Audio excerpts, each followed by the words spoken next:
अब समझ में आता है माँ।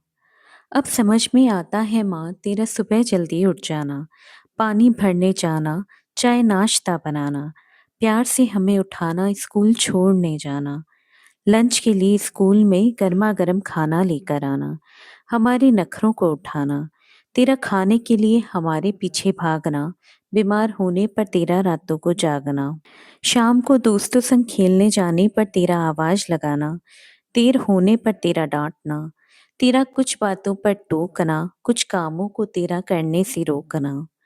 अब समझ में आता है माँ, कैसे तू पूरा दिन काम करके थक जाती है, सबको खाना खिलाने के बाद ही क्यों अंत में जो बचा है वो खाती है। कैसे बिना कहीं हमारी हर बात तू समझ जाती है।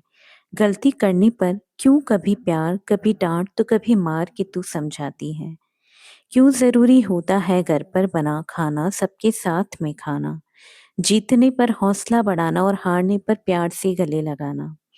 अब समझ में आता है माँ, क्यों घर बिखरा रहता है, घर के बच्चे खेल रहे हैं, कोना कोना ये कहता है, नहीं परवाह है दुनिया की, वो चाहे जो कहें, जरूरी एक बात है, बच्चे हमेशा खुश रहें। क्यों हमारी सफलता पर तू इतराती है और गर्व से सबको बताती है। क्यों हमारे चोट लगने पर तेरी आंख भर आती है, और कोई जो तंग करे तो कैसे माँ काली बन हमें बचाती है।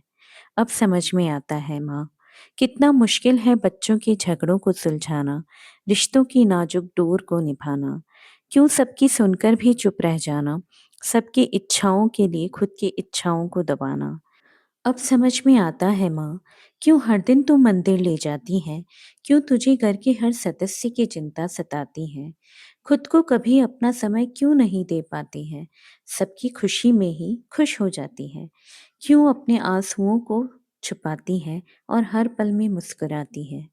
अब समझ में आता है माँ, कितना मुश्किल है बच्चों संग घर संभालना। क्यों जरूरी हो जाता है कुछ कामों को टालना, कुछ बातों को एक कान से सुनकर दूसरे कान से निकालना। क्यों तू हमेशा कहती है, जब मेरी जगह तू आएगी तो सब समझ जाएगी। खुद माँ बनकर एहसास हुआ और अब ये मैंने जाना, बहुत मुश्किल है माँ बनना और माँ का फर्ज निभाना। अब समझ में आता है माँ, अब समझ में आता है।